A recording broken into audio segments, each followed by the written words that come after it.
Hoy there, it's Skyward Shield. Welcome to Football Talks. We are in week 11. Bill, week 10. Crazy. We got 9 picks wrong and 5 picks right. But it don't matter because we just saw two of the biggest upsets of the year in the same week by two of our teams. We'll get to them later. And so, Bill, say hello before we start. Hello! Oh my god, it's been a great week! It's a wonderful week to be alive! It'd be perfect if Dallas won too instead of losing to the Buccaneers, but we'll get that out of the way right now. So Dallas engaged in a very defensive style game against the Buccaneers, though it was all for naught. Jameis Winston runs a boot and gets a touchdown by himself, and Matt Castle, sorry, I lost my train of thought for a second, he threw basically what was a Hail Mary early on in the last minute of the game to Dez Bryant. Dez didn't reach out for it, and it got picked off. He wanted to Yep, get a flag. He tried to pull Jordy Nelson, but that don't yep. work. Maybe if you were Jordy Nelson in Lambeau, he might have, but no. But alas, the Cowboys lost 10-6 against the Yeah, Buccaneers. So, Bill, what was it? Just Mariota being a rising player, or do the Cowboys just need Romo that bad? I think it's a mixture of both. I feel like the biggest issue is that Tony Romo was not there. Well, Tony, he was there, just not playing. yeah, yeah. Him playing on offense. They need him on offense. Without him at quarterback, that offense looks pedestrian and very average. With Tony Romo throwing the football, he gets Terrence Williams involved. He gets Jason Witten involved. He gets Darren McFadden out of the backfield involved. He gets all his other complementary pieces involved. So you have to start focusing on that. And then he starts slinging the football to Dez Bryant, getting touchdown after touchdown. And then Well, you start. that's if Dez even tries to reach out for it. Bill, can I get my one little rant about Dez out of the way right now? Go ahead. He's an Go ahead. emotional player, and everyone's like, "Oh, Greg Hardy, just this bad person." Like, okay, okay, we get that. And I'm not disagreeing, but Dez did not even try for that. He did not try to reach out for it. If he at least tried to reach out for it, I bet if he tried a little, like before the ball was even in his range, he actually would have gotten, maybe he would have gotten a pass interference call against Tampa Bay, and then the ball would have been on the one. Right. So, at the very least, if he tried, maybe. I don't think it would have happened. But the chance was there. I think you could have made a case that there should have been a flag there because I looked at the replay. It's like, yeah, he was pulling on his jersey a bit before he was getting ready. But if he just tried to reach, like good quarterbacks, I've noticed, they tend to throw the ball at players they know that are being held or with contact, just any type of physical contact, because they know once the ball's in their vicinity and it's catchable and they can't catch it, the ref will, I would say, 8 times out of 10 throw a flag for pass interference or defensive holding. And Right. I don't know. I doubt Matt Castle was going for that, but you got to still try to reach for the ball because that was just horrible. That was a clearly unmotivated Dez. He got the ball a little bit, not enough, and I'm guessing that's why. But I'm not gonna say unless it's definitive that it was clear that his mood was the reason why they lost. But I don't I know. mean, That's all I really got on that. overall, the game was really a sloppy game by both teams, to be honest. I mean, Tampa Bay couldn't score really at all against Dallas's defense, and Dallas couldn't score at all on Tampa's defense. So it was just a really sloppy game.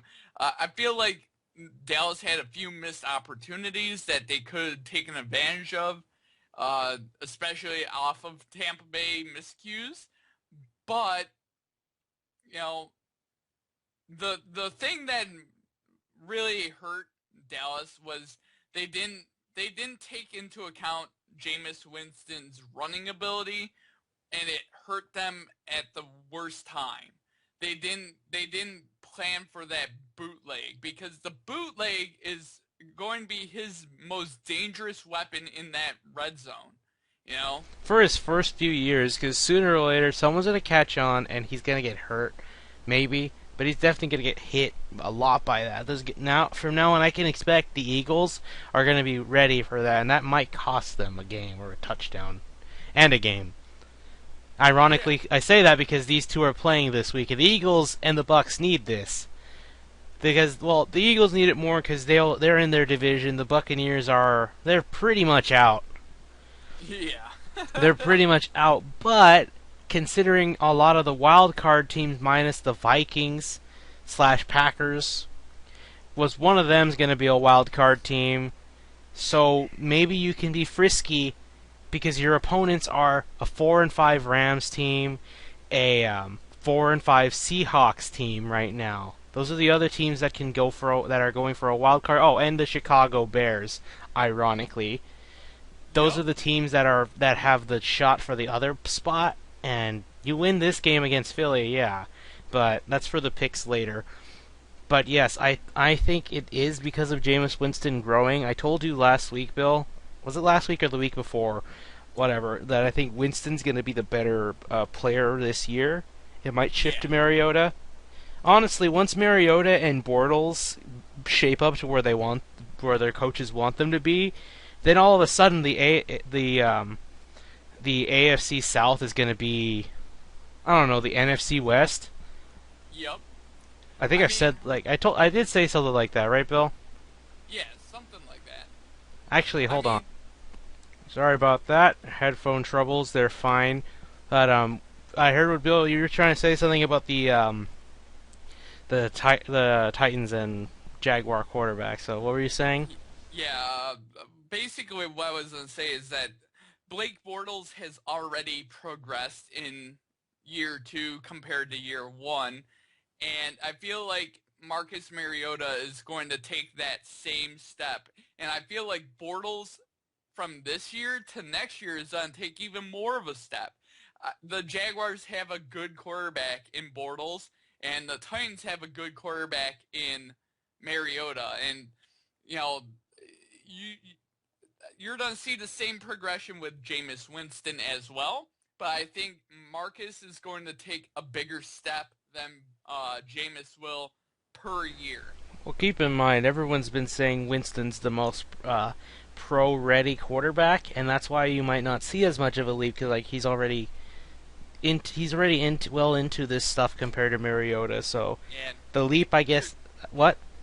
oh, and I was just gonna say, and here's the other thing is that Winston has more weapons around him to throw to. Yeah, unlike that bust Green Beckham. People might start thinking I have a grudge against anyone by the name of Beckham, but it's really just Odell Beckham I don't like. But well, we're gonna talk about him later. Oh, it's okay though.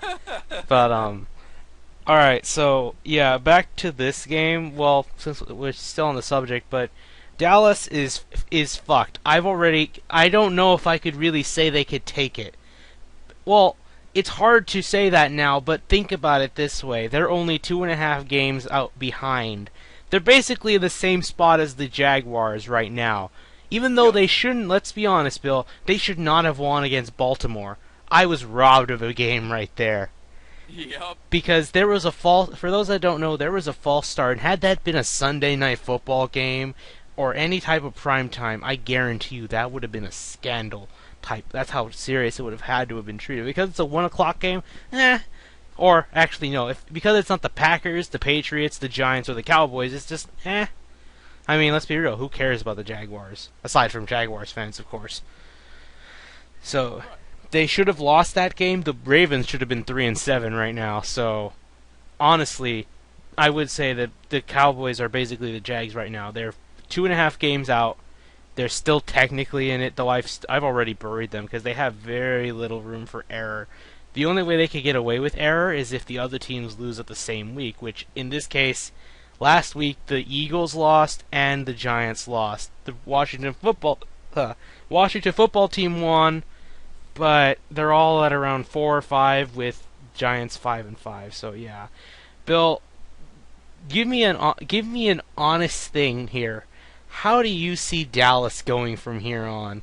Romo is saying that they just have to win out. That's their hope. He's not wrong. I mean, like I said, I feel like 9-7's on win that division, and to win out, the Cowboys would be 9-7.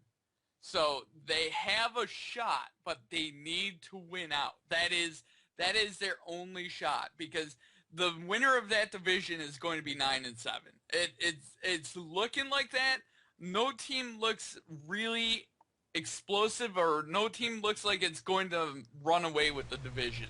If imagine if Romo didn't get hurt by the very ugly Eagles defense, they would have been running away with this thing. They would probably have been 7-2 or 6-3, and that's still enough to run away.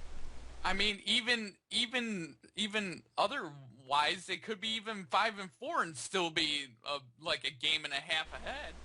Yeah, and honestly, it'd only get better because they would have beat the Bucks. They would have crushed them with Romo. Let's be fair, but look, I think their worst games are out of their way. I mean, there's Carolina, but I just don't see Dallas losing to them now with Romo, because I had them picked regardless. Even when Romo got hurt, it's like I know Carolina's going to drop one. And I don't think it's either going to be to the Saints at home or at New Orleans, or to the Falcons at Atlanta, but now I'm starting to really think that's not happening, depending on this week's game. So, I can only think of the Cowboys. I think maybe because sooner or later Carolina's going to pull a Cincinnati where like, we're great, we have this. This is a scrub team and we've got this, which we're talking about that later. Oh boy, we're talking about that. And then you drop it. So, I think that's what's going to come down. But honestly, the only real threats aside from that one are at Washington, which is a Monday night game, and Washington's always been the team that injures Romo. At Green Bay, but now, actually, I'll save that for last. At Buffalo, because it's never nice playing there. It's never good playing at Orchard Park. And at Green Bay. But now, Bill, let's transition to this one. Because why I say Dallas could beat Green Bay is because the worst team in football did it. They did the impossible. They made history. Bill, where were you in 1991? I was 8 years old, and I was probably playing something Super Nintendo related. Do you want to know where I was? Or not even Super Nintendo. I don't even think I had a Super Nintendo then. I think I had a Nintendo back then. In 1991, Barry Sanders was the running back of the Detroit Lions. Brett Favre had not even started his first game with the Green Bay Packers. Bill, do you want to know where I was when it was 1991? Where? Not even born, but I lived to see the win. I lived to see Detroit make history and beat the Packers at Lambeau. Oh boy, and it was ugly. It was ugly. I actually got to see the last part of that game because the Cowboys-Buccaneers game went by so fast. Oh my God. And let me tell you, I saw those last moments and I'm like, Bill, there were how many times, I lost count how many times just by being late to the game. How many times did I see that the Lions were ready to give this game away? It had to be at least 7 times. Okay, first thing, Prater misses 1 extra point. Okay, that's fine. We're okay. We're in the lead. Okay, Green Bay comes back. We score a touchdown. Prater knows that he's already missed 1 extra point. He goes and misses another one. And let's get the irony set in. He got a 50-yarder, right? Didn't he get a 50-yard field goal in on this?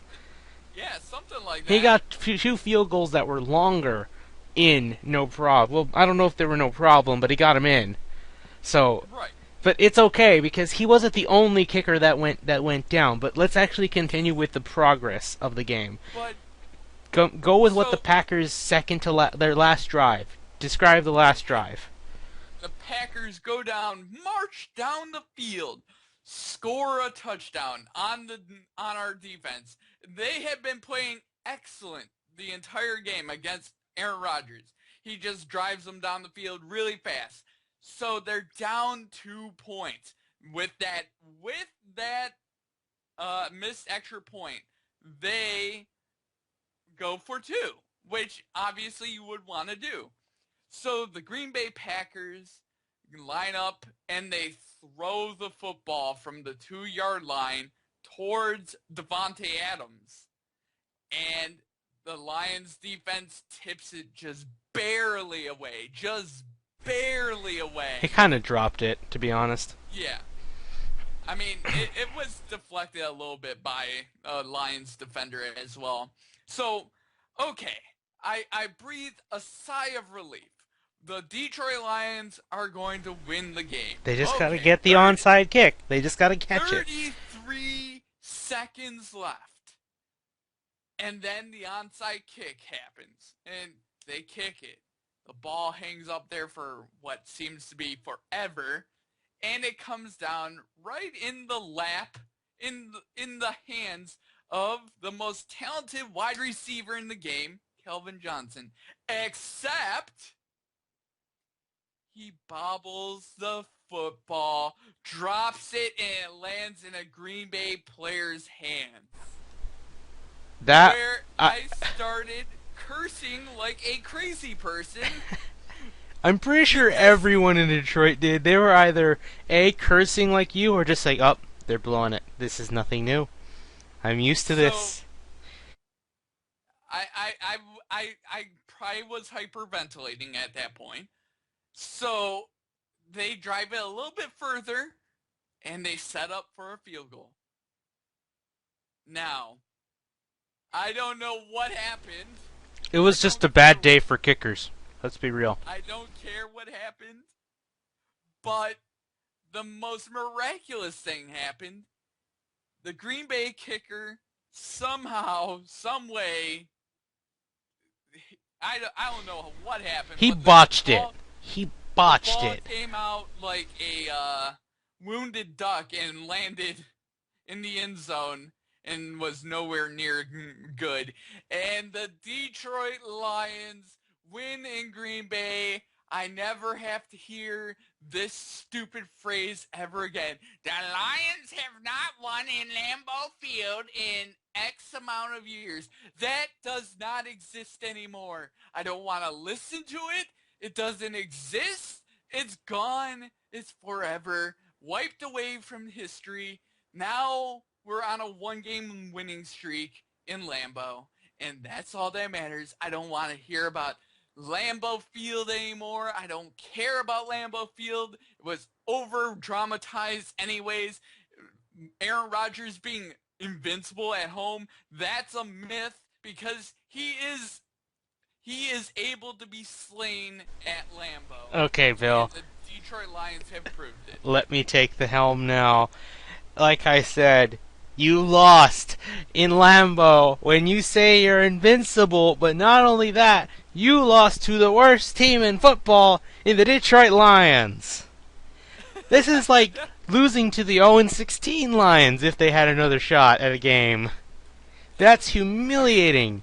Packers fans had every right to boo you. Usually I shame them for booing when they're like winning by 3 points. But no, they actually had every right to boo you because you lost to the worst team in football. That's a stain you can't remove. You gotta wait the whole season to wipe that away.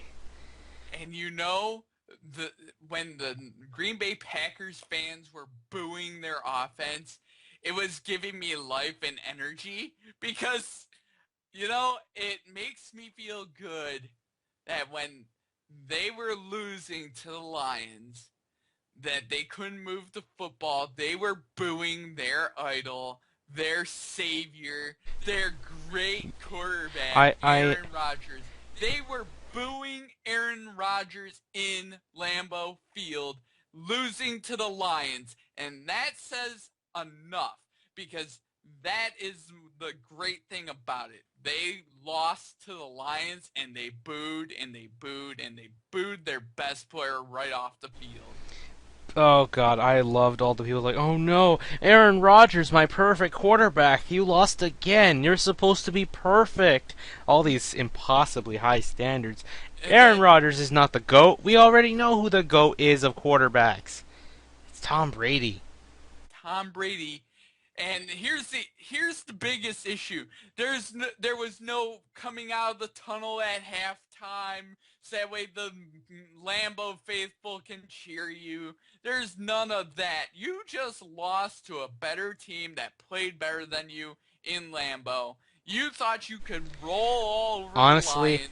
honestly, I wish that Packers Chargers game went into overtime. I thought they should have beat them, and it would have been two Oh, teams they lost to. And wouldn't that have been great? And then just so that way it's like, okay, sure, you got a good home field advantage, but it's not guaranteed. but I'll put it to you this way. I give immense credit to the Detroit Lions defense.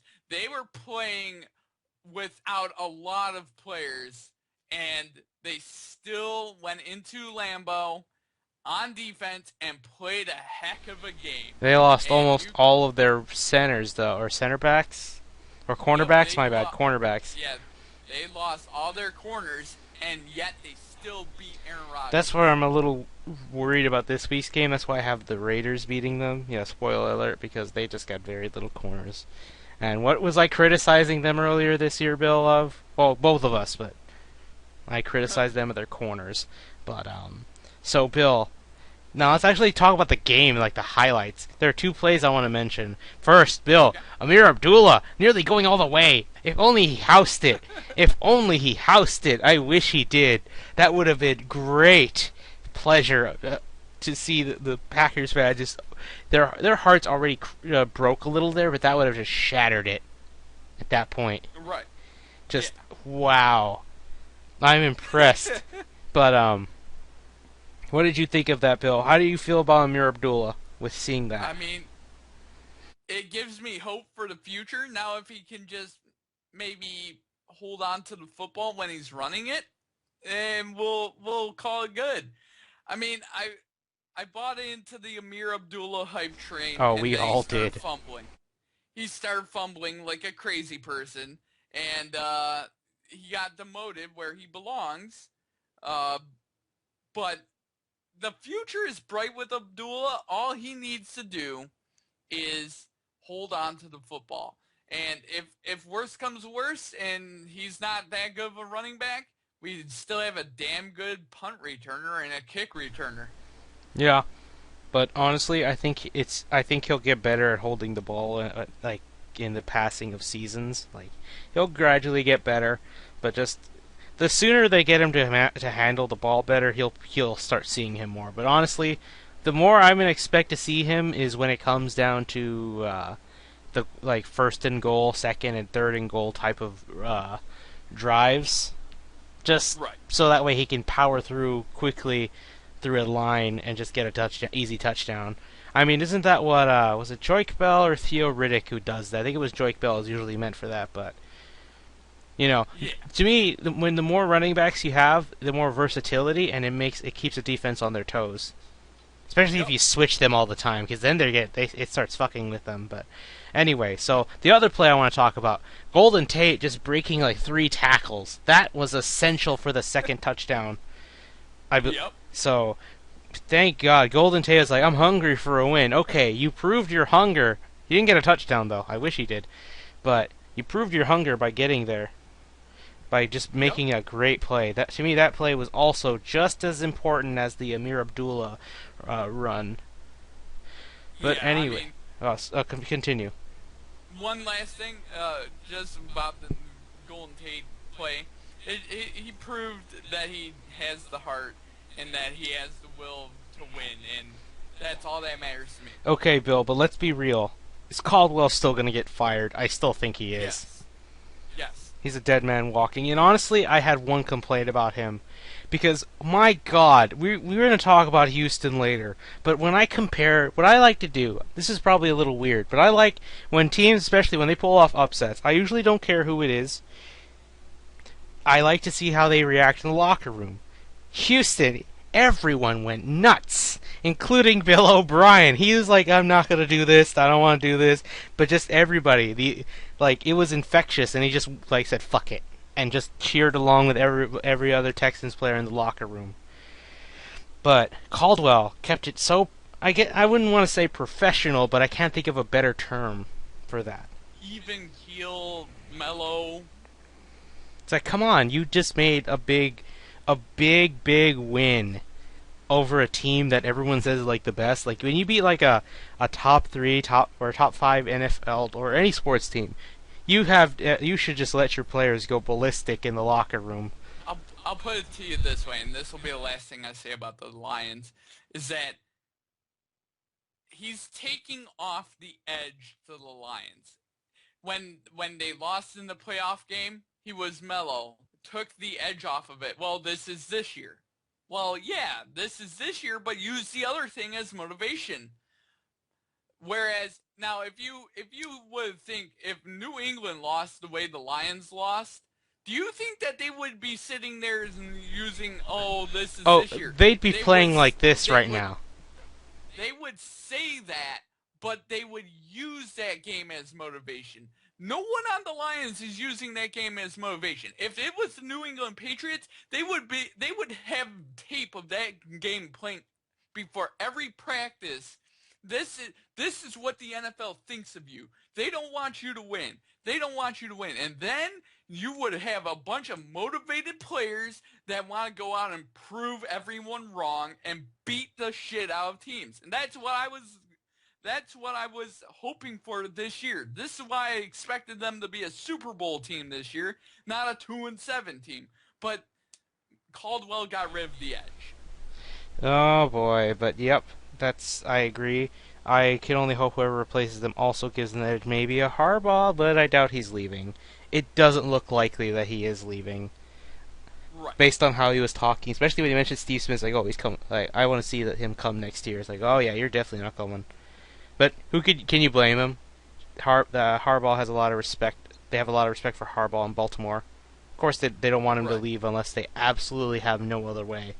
Like Sean Payton with the Saints, which honestly they should have done it a year ago. There's going to be a lot of fired coaches this year because of how bad so many teams are playing. Everyone's fighting for that 50th Super Bowl trophy. But anyway, so Bill, let's talk about that team, New England. Went to New York. You know what they think of whenever they hear that team that isn't the Jets. They remember those two Yep. Super Bowls that should have been theirs. Yep. And they know they can't. The only way to get true revenge is to beat them in another Super Bowl. But you know what? Winning against them in general, when the chance comes around, is still sweet. It still has its own bit of pleasure. So the Patriots got an ugly game. They lost Edelman for the rest of the season, though he can return for the playoffs. But they definitely need that first week bye if they want him back and guaranteed healthy. So Yep. it was an ugly game. The Giants had an early lead. At first, it looked like it was going to go back and forth like a shootout. But then, after the loss of Edelman, the Patriots were a bit in a scramble, and then they had to activate comeback mode. It's like, okay, that's enough dicking around. But oh boy, they pulled off a upset. Odell Beckham is furious. Well, actually, he could have caught that touchdown. There was one touchdown he got that was his longest touchdown so far, but against Malcolm Butler. But Malcolm Butler then decided to channel his inner Richard Sherman and just not let him do anything. And because they missed that touchdown, that allowed for the Patriots to get a game-winning field goal by Gostowski. And the Patriots win 27-26. So, Bill, the Patriots, even if the more weapons you take away, they still find ways to win. Do you think sooner or later it's going to catch up to them at some point? I don't. I mean, a win is a win is a win, to be fair. And to be honest, they really needed one of these games where they needed to come back and to fight to win the game. And that shows championship pedigree right there. See, if you go through and beat the crap out of every opponent you play, then you have this false sense of security about yourself. Sort of like the 2007 Patriots team. They went through the entire regular season, destroyed every team that they played. They went 16 and 0. But when it came to playoff time and when they needed to come back, and when they were needed to come back in the Super Bowl, when Manning threw the Tyree catch and the miraculous catch with David Tyree in the helmet, Don't they speak of still that. had a chance. They still had a chance to go down the field and kick a game-winning field goal. Most people forget about that, but they threw a pick. They didn't need to do. They weren't really in any fight with any team that year. So them coming back and winning a game shows championship pedigree, in my opinion, and it shows a young team that no matter what situation, you can still come back and win. If I could just sound like an asshole again, because this is not the last time, of course not. But I just loved seeing the like, you know how I'm like, I love seeing the broken hearts of Packers fans. Pretty much any New York team fans, I just love when they're broken the most, because I hate New York teams. I don't like New York teams. You know this already, Bill. I hate the Giants. I don't like the Knicks, and I especially hate the Yankees. But the Giants, of course, I don't like them because they're in the Cowboys division. And of Oh course, yeah. I want to talk about that catch that Odell Beckham could have made, but he didn't, because I don't know if you looked at it, but if you watch it, it looked like he was about to hoist it up to celebrate that he caught it, but he'd let it go. Yep. He thought he caught it. Some people say it's a catch. I don't think so, because sure, he got both feet on the ground, but he just Yep. because he moved, he was still moving his hands up or around. You could argue that yes, he was still that you could argue that he's trying to get control of the ball. So I just want to settle that Calvin debate.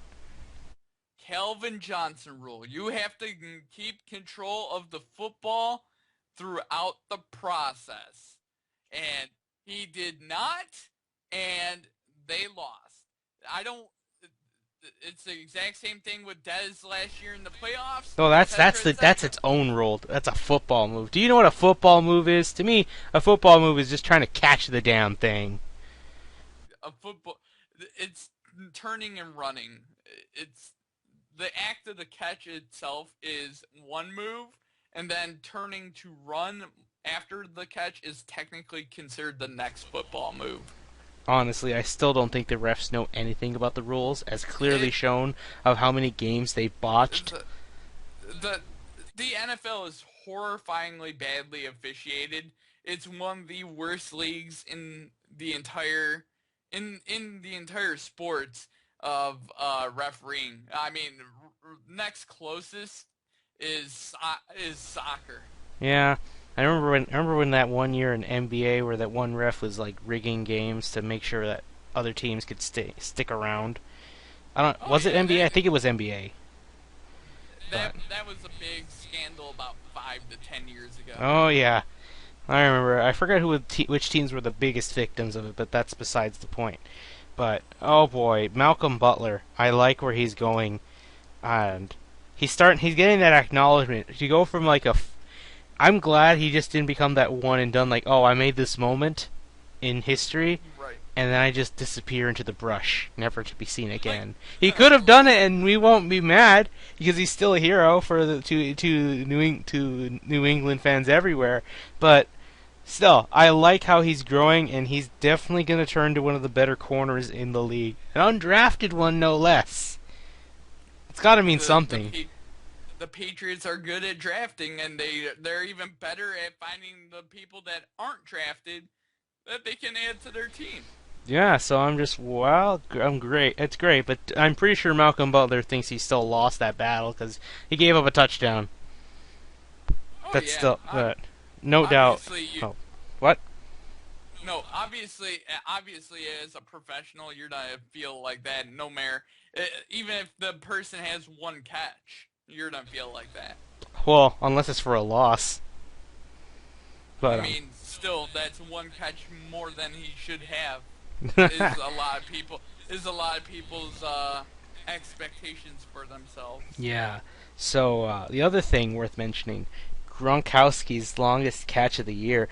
Brady freaking threw that one with all he had because he can't throw that far anymore like he used to. Right. But I'm man, Gronk just makes work out of everybody. Gronk's having another All-Pro year, but you know what's unfortunate? I really wanted Edelman to stay healthy for the rest of this year because he would have definitely have been in the Pro Bowl. I don't know if he could still even get in, but I'd rather have not, obviously, so he can stay healthy for Patriots offseason. But oh, Right. but what? So, Bill, my last question for you about this game before we move on. Uh, do you think how many games do you see the Patriots losing? I still have them losing 2 games, and I already know which ones they are. They haven't come up yet. But how many games do you see them losing? If you see If, any. it's hard to predict a perfect season, but I'm going to do it. I'm going 16-0. I really want to, Bill, but I just have doubts. I'll tell you the 2 games. They're going to lose to the Jets because I've noticed they have trouble playing the Jets at New York. Maybe you could say that's evident. And the Dolphins because that's the final game at Miami. Why they're going to lose to the Dolphins? Because they've already clinched the first round bye. Like last year, remember how they lost to the Bills? They could have beat them, but they didn't. They just, okay, we'll keep Brady back, we'll keep all our main players back, put up our second string carrot players, and just let the game go. The evidence that they're not going to do that lies in 2007 when they were 15-0. They already No, had no, well, everything clinched. because they will be 14-1. Oh, okay. That's Yeah, why. I mean, If they're 15-0 come week 17, you damn right they're gonna try and win it. But I'm saying they're gonna lose that other game because they've already lost ones. Like it doesn't like by then they'll already have clinched the they'll have clinched the first round or first all home games. They would have clinched all home games because the Bengals. I predict the Bengals are gonna lose 2 more games, one this week, and of course the Broncos are just gonna keep spiraling a little bit. oh yeah. So you see where I'm going at with this? Yep. It just depends if they lose to the Jets. I think they will lose to the Jets. But well, assuming Ryan Fitzpatrick is starting, because if it's Geno Smith, you don't know how many teams I'd pick to beat the Jets by that logic. But Right. anyway, so Bill, let's move on to Monday Night Football. Oh man, I this was the other upset of the year. I know I picked against them, and honestly, I wouldn't have been surprised if Houston lost, but they won. They just okay. I'll explain. Hoyer did okay for the game. They put up one field goal. It was 3-6 at the half, but in the third quarter, Hoyer got hit. I was surprised that was a concussion. So I guess kudos to the offensive coordinator for spotting that. But when you look at the replay, like, was that a concussion? Doesn't look that big of a hit. But anyway, so Hoyer's out, and he's actually going to miss this Sunday's game against the Jets due to the concussion. But who comes in, Bill? T.J. Yates, and throws a 50-50 shot at Hopkins, who catches it with another great catch by Hopkins, by the way. And they beat the Bengals in a defensive slugfest, 10-6. T.J. Yates, when he shook Andy Dalton's hands, you know what he told him?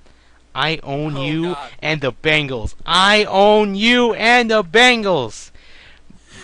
Oh Freaking man. T.J. Yates is the Bengals hunter. You know what? Just whenever you play the Bengals, Houston, just sign him to your squad for this one game, and just put him in at a random point. It'll catch the Bengals off guard, and they're gone. They lose. If you don't know what I'm talking about, T.J. Yates' first appearance was against these very same Bengals at Cincinnati. He beat them, and because he beat them, the Texans secured their first playoff spot. Yep. And then in another game in the playoffs, Matt Schaub got hurt, and TJ Yates had to win them the game. And what did he do? He won them the game.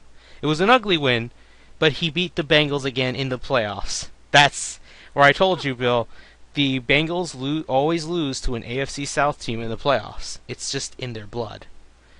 And Oh this yeah. wasn't the playoffs, but an 8-0 Bengals team fell to a crummy, what was then 3-5 Texans team. Why? Because, like I said, they thought, oh, this is some scrub team we could easily win. But honestly, I won't put this all on Andy Dalton. Why? Right. Do you know how many times they could have been in the freaking red zone if Tyler Eifert, who's supposedly unblockable, like he'll catch everything, and what happens? He drops so many catches. It's horrible, Bill. Oh man. He dropped, I think, 8 catches, but I like. And of course, Jonathan Joseph. I don't know if do you know this, Bill? That Jonathan Joseph was actually a former Bengal. That was his first team. Oh. Whenever Jonathan Joseph is on the field against this team, AJ Green has never scored a touchdown. In fact, he's barely gotten anything done. Huh. Because Jonathan Joseph, he always says, "Oh, it's just business." Oh, sure, it Right. is just business, but no, to you, it's more than that. He plays. He plays with I think, maybe a bigger chip on his shoulder as Tom Brady is right now. Because man, you keep AJ Green, who's one of the better ones, out of commission, Yep. says a lot. But I mean, the Houston Texans defense did a number. I mean, the Bengals play a very unique style of offense, and they shut down a lot of their weapons in a lot of different ways, which was very surprising coming from the previous games. But I think Houston also wisened up, and they're like, this is not Texans football. We need to get back to playing Texans defensive football, and they went back and played Texans defensive football. yes, but okay. The other thing, I don't know if you know, if you do you remember Charles James? I don't know if you saw Hard Knocks. He's a fan favorite of Hard Knocks. Nope, He I did he not got see that. cut by Houston, but then he got signed back. And man, he had his best game: 9 tackles, including one for a loss. I I really want him to be a running back because I saw him just power through the offensive line of the Bengals to stop I don't know which running back it was for the Bengals, the one who went there, but Um, it was either I don't it was either Hill or it's uh, probably Jeremy Hill. Jeremy Hill's the bigger of the two. If he was the bigger of the two, then it's definitely Jeremy Hill. If it was the smaller, skinnier guy, that's Giovanni Bernard. yeah, I don't know. Honestly, does it really matter? But I'm trying to find this one thing. There is this one tweet that one of the media people from the Texans, he showed he just showed this screenshot of people, like, they're asking how do we cover them, or how do we cover Tyler Eifert, and he's like, there's nothing you Right. can do, he'll always win, he'll always catch it. And what happened? He barely did anything.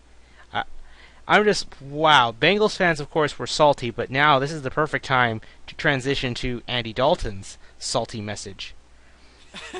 Okay, so if you don't know what happened, J.J. Watt was basically saying, he said this after the game, our goal was to come out here and make the Red Rifle look like a Red Ryder BB gun. I think we did that today. Yep. So, some people say that was he pretty much practiced that.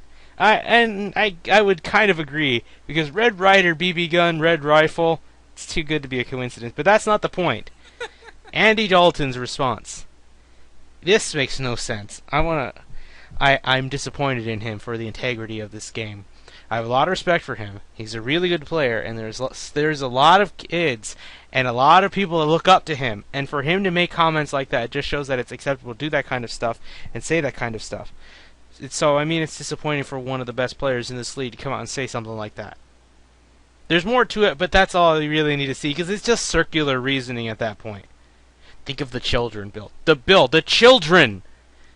Oh The God. children will be badly influenced like this to be mean to each other, even though that's all they do in freaking elementary school and high school.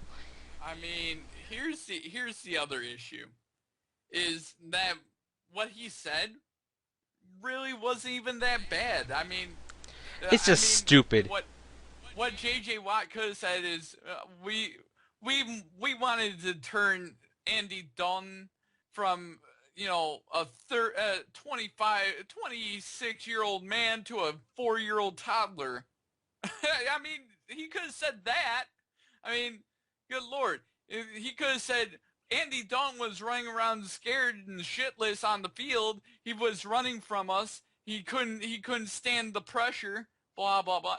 Then Andy Dalton has something to say. But to go after J.J. Watt for calling him a Red Ryder BB gun. Yeah, the BB gun from. Oh, I found it. I found the tweet. It was from another guy.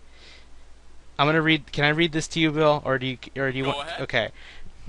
He said, after Texans account posted my telestrator on Tyler Eifert last weekend, well, presented without further comment. He's asking, how do we stop Eifert? And here's one. Ha ha, ha ha, ha, ha ha. Wait, stop, Eifert. Ha ha, ha ha, ha ha, ha ha ha.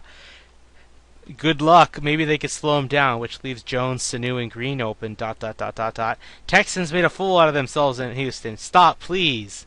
We totally handled Kelsey the first game. Oh wait. Yeah, it will be bad. They don't, just like the rest of the Bengals. We won't. Wow. The feeling when he calls you out, and I'll be honest, I didn't think they'd beat this, so I'm not gonna, play the immune card. Oh, I believed in them for the start. I didn't. Can you blame us? It's hard. It's hard to just go into an 8-0 team's house and just say we're gonna win this shit. But Right. Houston did it. I'm proud of them. I didn't want them to win because honestly, I still want them to miss the playoffs. Because what have I said? If the Texans go into playoffs, even if they win in at like 5-11, they're still Bill O'Brien's still going to be convinced Brian Hoyer is the forever answer, and that's not what I don't want that. I want Houston to draft a backup quarterback. So yeah. So I'm glad for what Houston did, pulling off that upset. DeAndre Hopkins showing he's one of the best wide receivers right now. I hope to God he gets an All-Pro. But last thing I want to talk about is that defense. Bill, Houston's defense actually has it's hard. It's out of all the teams in football right now, it is the hardest to get a third down against the Texans. You want to know the chance? The top 5. Okay, Seattle's number 5 at 34%, Kansas City 32, Minnesota 32, St. Louis 32, Houston 27. You've basically got a 1 in 4 chance of getting your third down conversion right. Damn. It's hard. So, that was crazy. Watt and Merciless did great. The Merciless had a better game, obviously. And then I'm thinking, well, did we really need Clowney? But not that I'm saying anything against Clowney, but if Clowney can get healthy and actually get better and better, then just imagine you have Whitney Merciless to replace Clowney. Oh God, it's like, oh thank God, Clowney's coming off the field for a couple plays, and who comes to replace Whitney Merciless? Just as bad. That depth though, that linebacker depth, you don't want that. So that and the secondary players. I thought the secondary was going to get torched because Kareem Jackson was gone. But the rookie, Kevin Johnson, and of course, as I said, Jonathan Joseph did great. Jonathan Joseph, did you see that hard interception he made, the bobbling one, which I thought he was going to drop? The one that Jonathan Joseph should have dropped but didn't. Nope. You haven't seen it? Didn't see You it. need to see it. And it's just Dalton overthrows. I don't know who it was honestly, but it just lands in Jonathan Joseph's arms, but he bobbles it, and he kind of turns to the left and he keeps bobbling it, but then he catches it and takes it back for like 5 yards. Houston didn't convert on that, but it was still essential because it basically stopped. It stopped their drive, and that was nice. That was good. but Yeah. what Kevin Johnson did, it was him and Quentin Demps. AJ Green caught the ball. He was carrying it to it, like he grabbed it from in front of him, so he was stepping backwards, so it was a catch. It was 4th and 8. It was that final play. You know what I'm talking about, right? Have you seen that one? Yeah. Yeah. And Quentin Demps just takes the ball out. I thought Kevin Johnson knocked the ball out, but it was Quentin Demps. He knocked it off and recovered it. And honestly, some people will debate it wasn't a catch, or it was an incomplete pass because he didn't, take more steps backward. But it doesn't matter. If it was an incomplete catch, it would have been the ball would have turned over regardless. So it doesn't matter. The game was already over the minute he dropped the ball. He literally dropped the ball, but AJ Green didn't do nothing, and it's ironic considering how I just said earlier. Jonathan Joseph was the one that usually prevents him from doing nothing. But then this first round rookie that Andy Dalton spent the whole game trying to exploit, and it's like, oh, he's the weaker one, he's the newcomer, I can get him, I can get around him. And sooner or later, Kevin Johnson caught on to it, and he did. It cost him the game. Yep. But oh boy, I'm proud of Kevin Johnson for doing good. He's showing he was a good pick. And then what was it? And then Charles James. I still want him to become a running back though, since Arian Foster's probably not coming back, even though that was Houston's fault for making him play at that game against the Dolphins, which was clearly over. But anyway, Yep. Bill. Now everyone's saying that it's going to be between the Colts, Texans, and the Jets. Do you still think that that's the case? Depending on this Thursday night game, of course. The Titans win, then all 4 of them are in it. I still think it's between the 3 of them, to be honest. Honestly. No one team is going to explode. I mean, the Colts have Hasselbeck at quarterback. Yeah, and the Texans have Yates, which Texans have Yates for one game most likely. What? And the best defense is with Houston. The second best defense is with the Jaguars. Some say it's the division. Titans. Some say it's the Titans, though. I can't believe that. I mean, really, if you look at the Jaguars minus the New England game where they got absolutely massacred, they've been in every game. Bortles has put up a lot of points. We talked about this, and he said that he's made a big step from year 1 to year 2. Though honestly, I want to say Derek Carr is the one who's doing better than him for his second year. But that might be my slight bias. And well, look, he's won another game over him, and he's also doing great in fantasy and in the game. But he's turning the ball less over than Blake Bortles. That's what's killing him. The Jaguars could have won maybe another 1 or 2 games if Blake Bortles hadn't choked. He usually chokes in particular in the red zone. If he gets over that, then all of a sudden I'm starting to be a little worried about the Jaguars. But anyway, so Bill, is there anything you'd like to note for Week 10 aside from these games? Well, Week 10, we saw the rash of really significant injuries end, minus Andrew Luck and minus a few other players. But, I mean, overall, compared to Week 9, the overall injuries went down in Week 10 comparative to Week 9, when a bunch of big names went down. Week 10 was significant less. And really, I didn't really get to watch many games per se. I only watched the Lions game and portions of the New England game. And that was really about it. I didn't really pay attention to really too much else this week in the NFL. There are a few things I want to mention. First, I have to put the picture up one last time, Bill. Do you know which one I'm talking about? I've been hiding this one for you till now. Oh. The Rob Ryan sad face. Because he got fired. I'm going to put that up in the video right about here, if I remember. He's gone. The Rob Ryan era is over. It should have ended a year ago, actually. But he's gone. And Case Keenum, Bill. Case Keenum starting, and the Rams now all of a sudden have a future. A better future, I should say. Because Case Keenum takes shots. He throws the ball up for grabs for his players instead of being, throwing bubble passes, screen passes, whatever you call them. He's taking shots down the field. All Case Keenum does is throw for passing yards. I mean, look at his college career. Now look at his pro career. He's gonna make Houston miss them. He's gonna make Houston miss him. Oh man, Case Keenum is a stud quarterback in the making. He just needs a team to believe in him, and if the Rams believe in him, look out, because he's got a great defense behind him. He's got an easy team to start with, though they're really angry because they lost the game that should have been theirs, the Ravens. But we'll have that for the picks. The other game I want to talk about, the only game I really want to talk about, was the Cardinals Seahawks.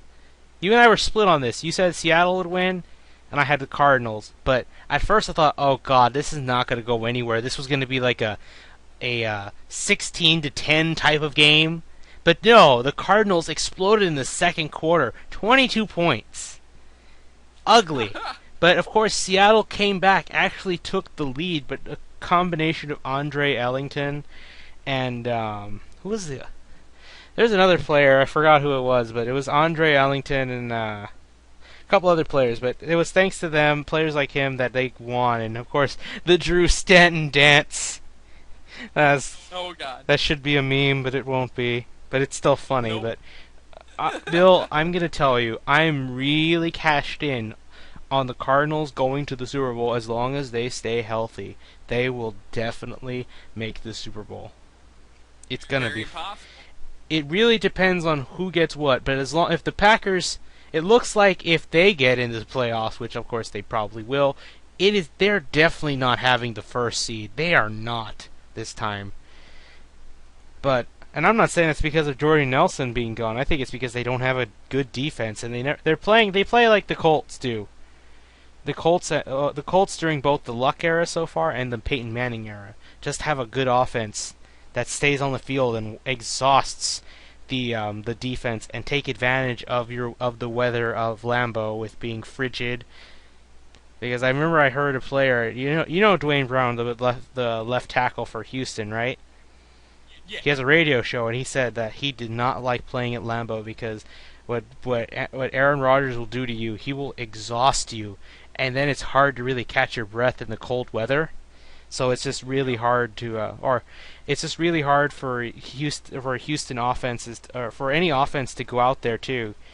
Your defense gets exhausted because Aaron Rodgers is playing with you, and then you have to come from behind all the time. And it's really hard to do so, and you have to go back out there, score touchdowns quickly, and then have your defense force a 3-and-out on Aaron Rodgers, which is hard to do in the cold weather.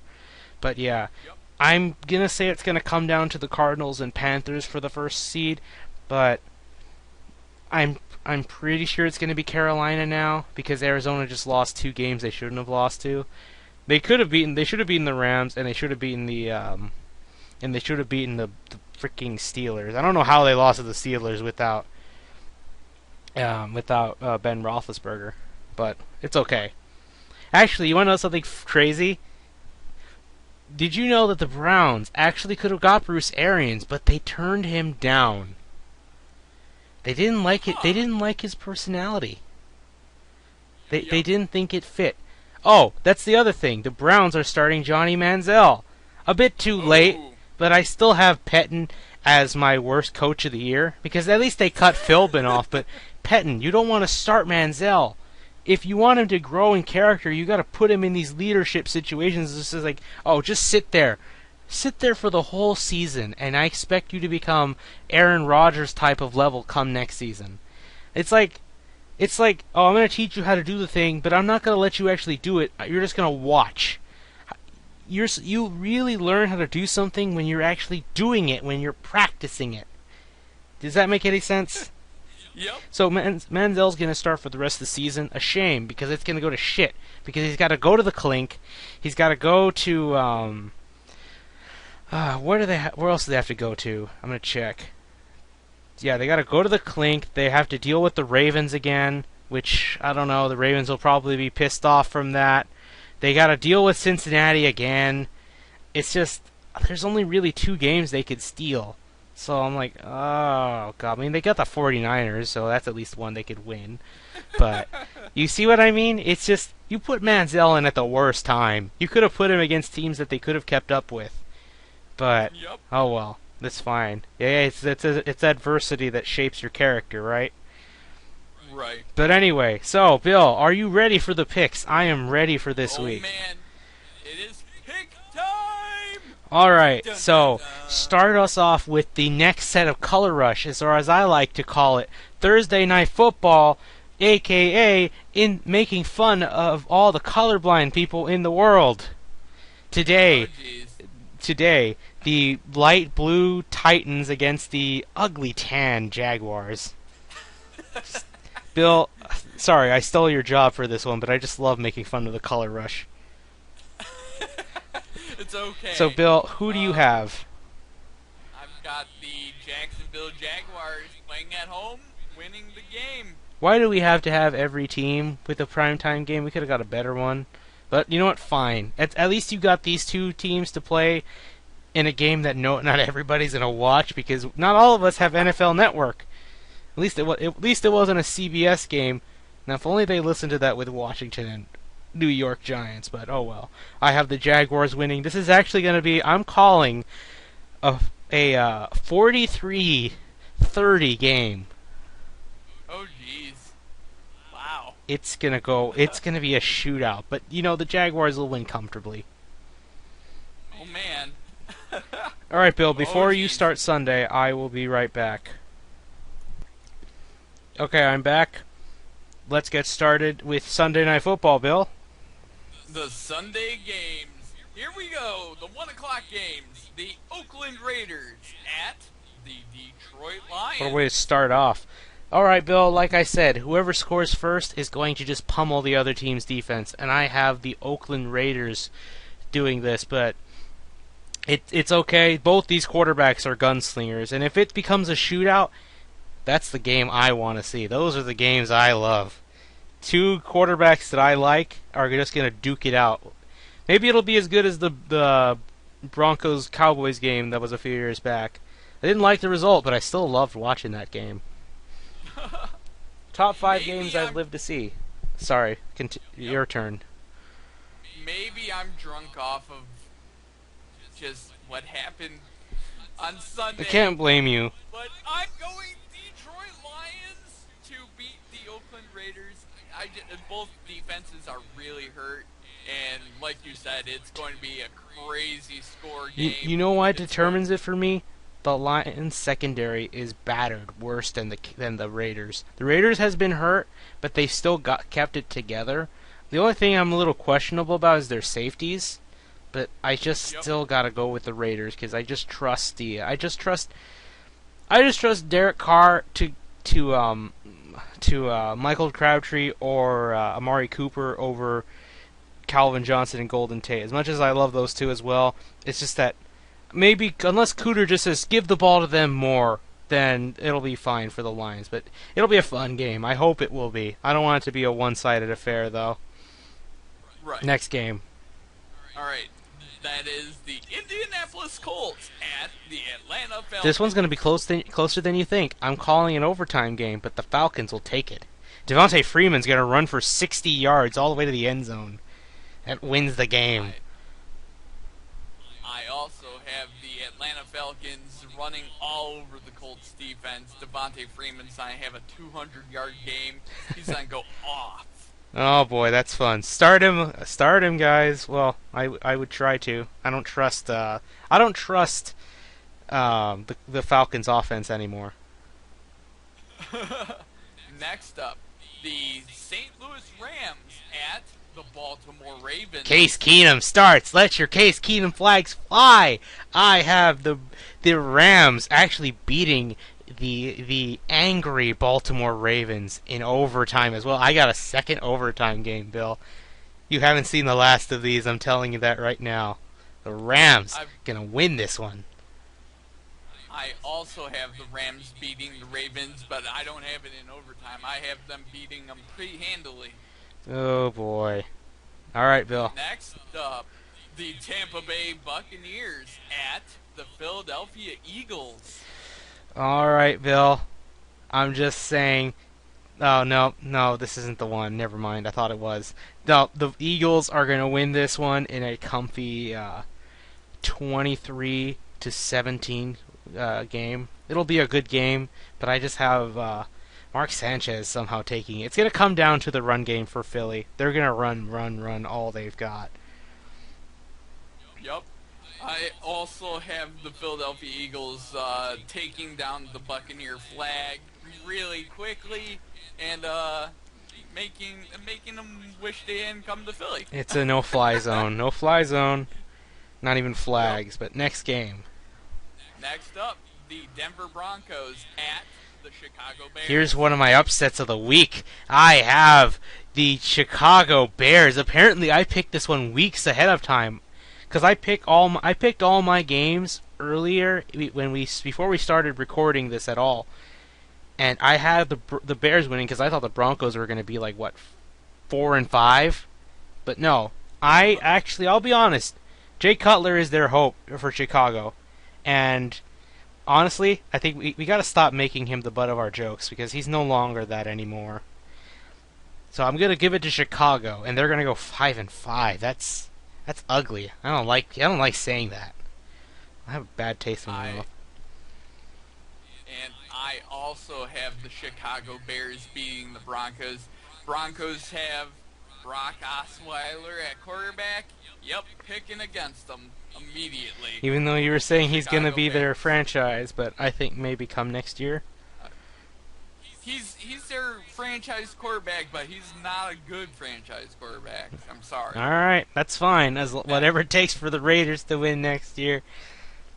All right. Next up, the New York Jets at the Houston Texans. Had Foster and Brian Hoyer been around, I would have actually picked this one.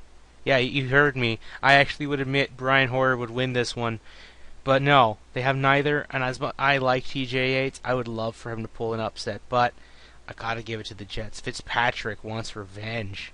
Sure, he's better here with the Jets, but I bet he liked playing in Houston. So I'm gonna give it to the New York Jets here. Poor DeAndre Hopkins only gonna get like 2 catches because Darrelle Revis is just for real. And I also have the Jets winning. I don't believe in the Texans offense yet. Minus DeAndre Hopkins, really Hopkins is their best player. He's the lone bright spot. Bill, he's the lone bright spot in this otherwise horrendous offense. Yep. Next up, Washington football team at the Carolina Panthers. Don't count the Washington football team out of this, guys. I have the Carolina Panthers winning, but Washington might keep things interesting.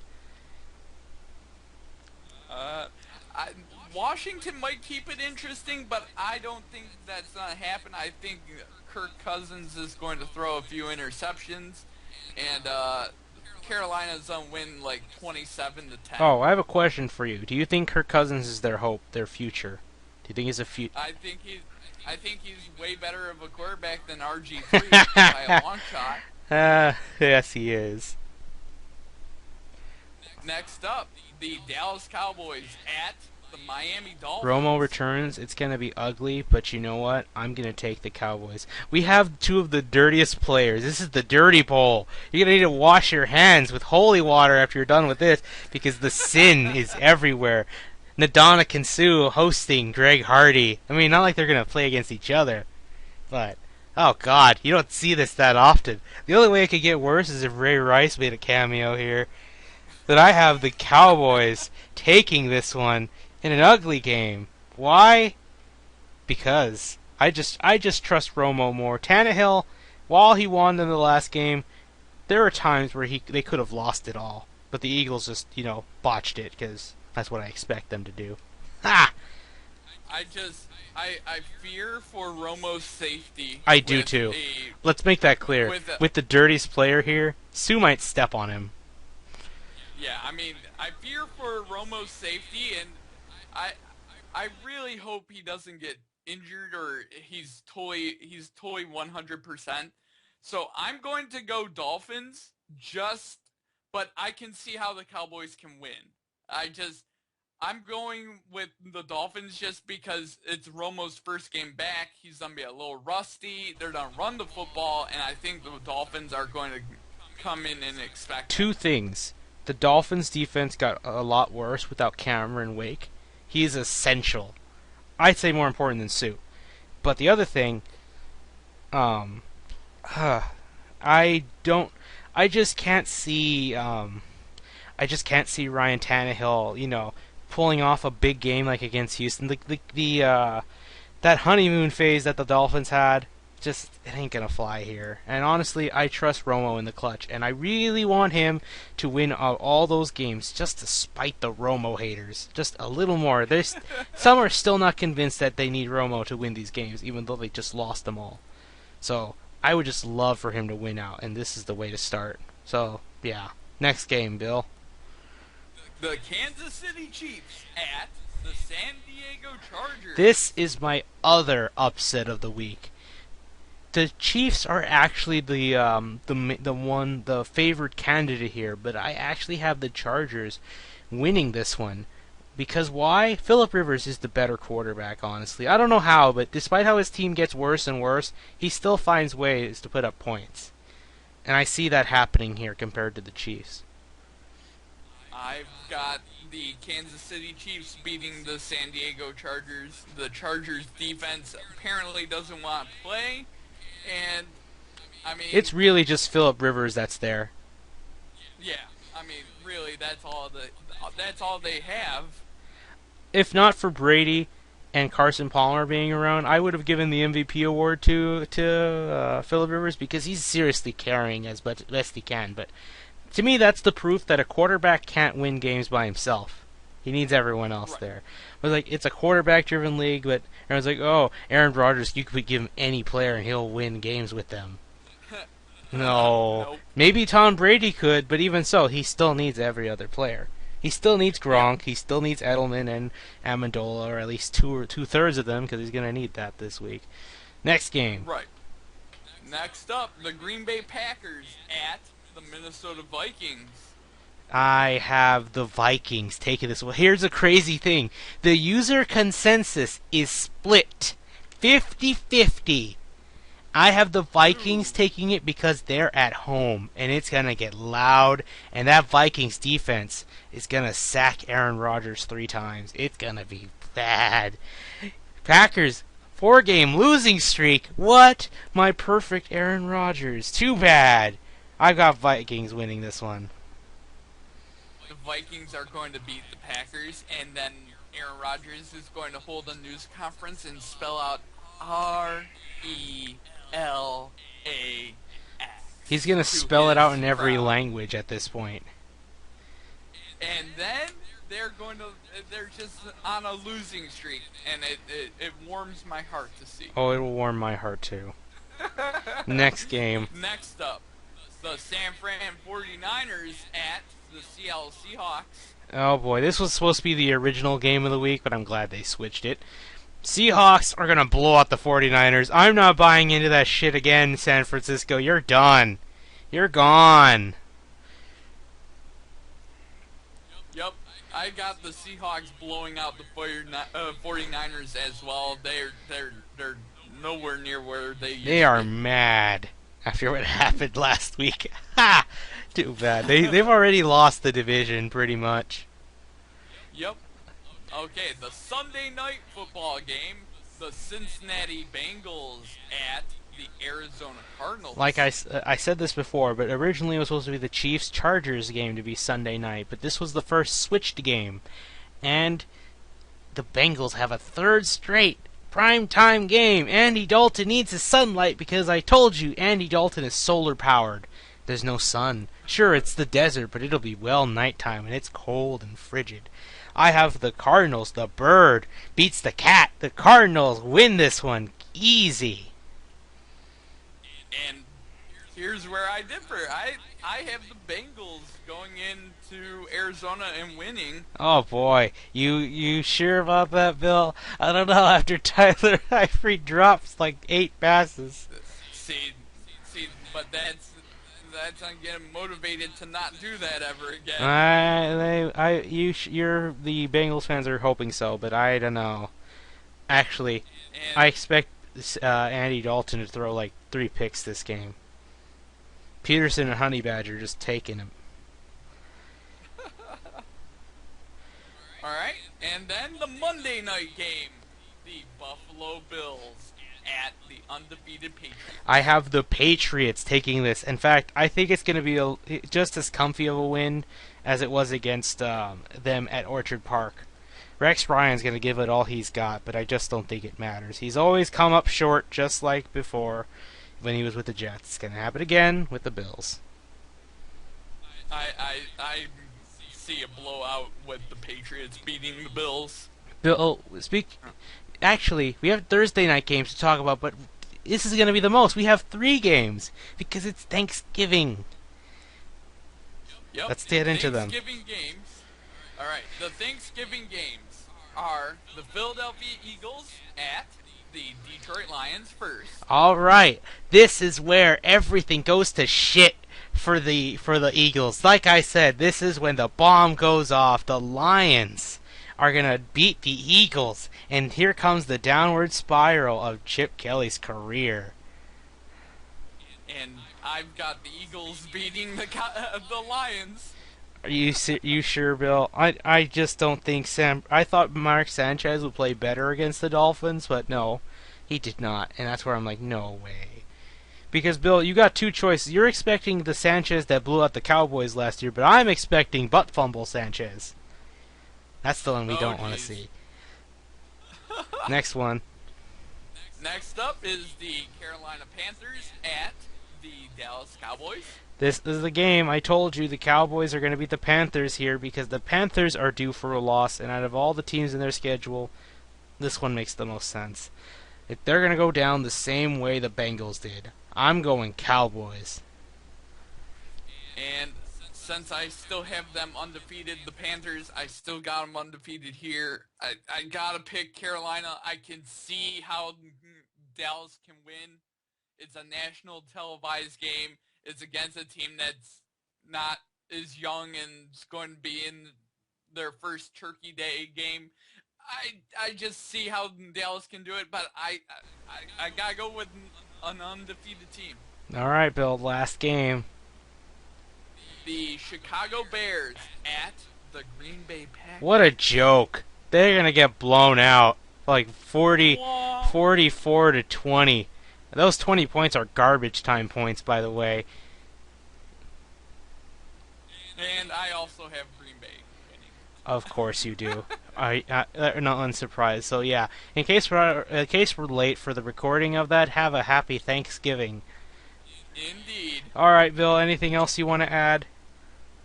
Nope. I think it's going to be a fun week. It's going to be an interesting week. Oh, I forgot to make this joke. The Lions on Thanksgiving are going to have some bird. I made this joke at the beginning of the season. I'm making it again. The Lions about to feast on some bird with the Eagles coming to town. But, hope it don't taste like butt fumble. Oh, jeez. But, yeah, it's a very NFC-dominated Thanksgiving, I noticed. But anyway, yeah, that'll do it. We'll see you next week after Thanksgiving for Week 12.